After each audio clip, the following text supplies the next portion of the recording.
Hello and welcome to Flooring Models Kit Review Time. Today we've got Italeri's re-release of the 1/72 Jaguar GR.1 3 kit. Now, I'm going to say this right at the beginning of the review, I'm completely biased about this particular kit. It's not a perfect kit, it does need a little bit of filler, and the reason I know all this is because I built it some 20 years ago. And down on a link below here you can see the original video that I did. Now I say this because obviously it was before YouTube, before social media was even out or anything else like that. I built this particular kit, but I did the two-seater version when it was on the original release. And again, I've got really fond memories. It was one of the very first ones I actually did as a video build. So again, it's very dodgy. There's no face, no ugly mutt on the screen to watch. It's just a pair of hands, a dodgy camera angles and everything else. Back in the golden age of 480 resolution as well. So it's pretty poor, but it was good at the time and it was cutting edge, as was this particular kit. So anyway, let's have a look and see if that kit still stacks up today. So, gorgeous box art of such an iconic aircraft. One of my favourite aircrafts of all time. It's gorgeous up in the air, as you can see, in flight, and also it's one of those strange aircraft that's really good on the ground as well, with that sort of almost bird of prey like undercarriage that it actually has. Looks like talons, so very nice indeed. So this particular one, there's not a lot on the box as you can see around in here. Kit number for this one is 1459. And again, some down in there, as you can see, a bit of a clue of what this kit's really got going for it these days, and that is a fantastic 5 sets of markings for it. So down up at the top here, we've got 54 Squadron, which is obviously the one that I did before, and also I've done a 54 Squadron 48 scale video build as well. Down in here we've got one of 16 Squadrons, and then obviously we got down in here one of the 6 Squadron, the can openers that obviously went down in the Gulf, from the original Gulf War in 91. Then we got one over here from 91 as well, from 41 Squadron, and then down in here we've got one of the ones still going around today, which is obviously in the retirement scheme, which was redone in 2007 for it as well. So some really nice markings in here. So in the box itself we've got one bag with them all in. We've also got decals, which we can see down in here, which are absolutely gorgeous. And obviously we got the instructions. So as always, if we start with the old instructions.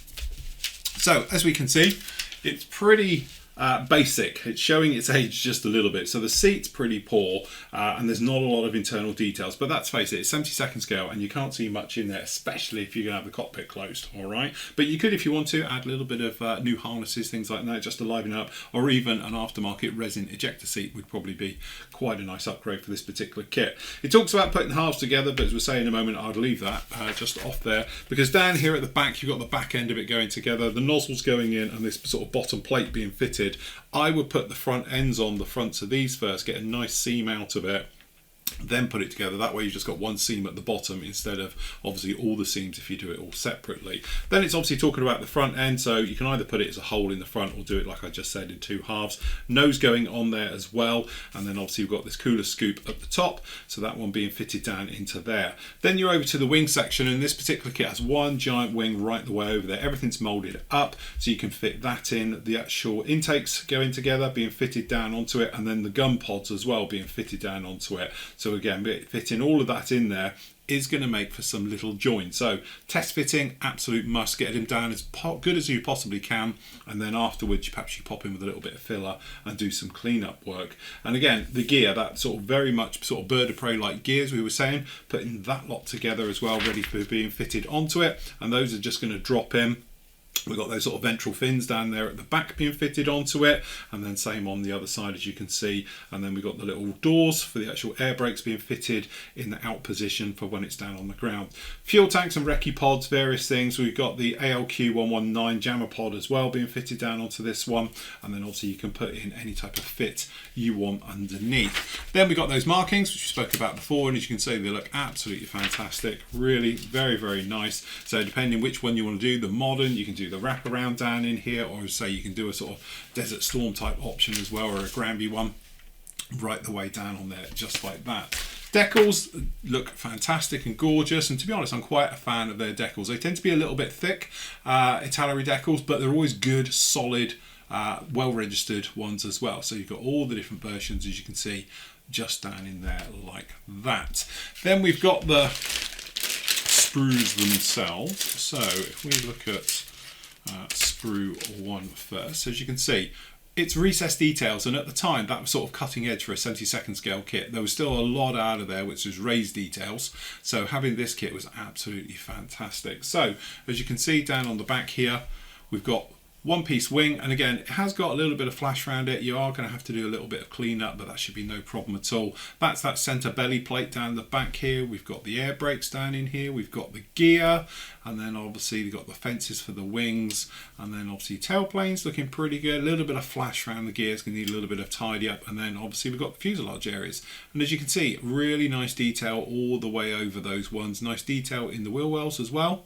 So that's actually pretty fine. Inside, obviously, there's not a lot going down in there, and you go, but again, this is where the kit shows its age. So we've got plenty of ejector pins in the actual intakes, so you can do what I did and put FOD covers on it, which sort of did the trick of getting rid of those. And then obviously some of the other areas. So we've got the wheels, they're all one-piece wheels, but as you can see, they've got some ejector pins in there, so you're going to have to take care of those. Also down in here, as you can see, we don't have any ejector pins. We've got the speed brakes looking good, and the underside of the wings, they are pre-drilled out for the actual position of the pylons, so we got those to go in there like that, but generally no problem at all with any of that.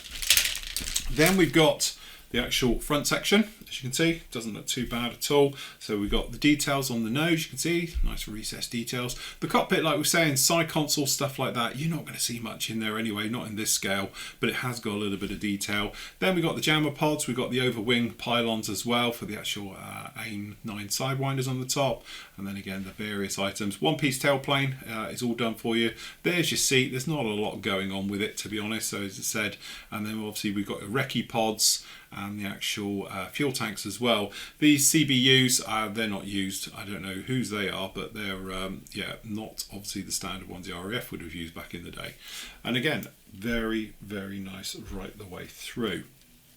As for the clear parts, as you can see, not too bad at all. Not perfect, not brilliant, and the detail's very, very thin on this as well. So masking is okay because it's straight lines, so you could probably just get in there with a couple of bits of tape and go around it like that. But they're not the clearest, they're a little bit wobbly as you can see, but again, from a point of view of being 72nd scale, I think they're totally acceptable. We've got a little HUD down here as well, just to finish that off.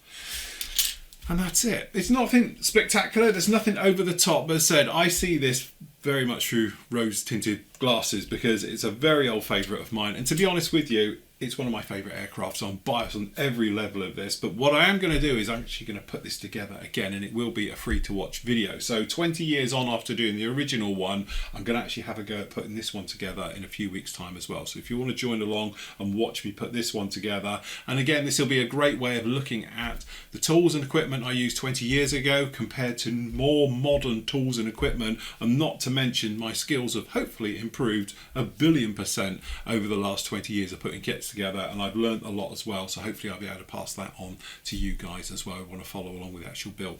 Anyway, that's enough for me. That's the Jaguar GR.1 1/72nd scale by Italeri.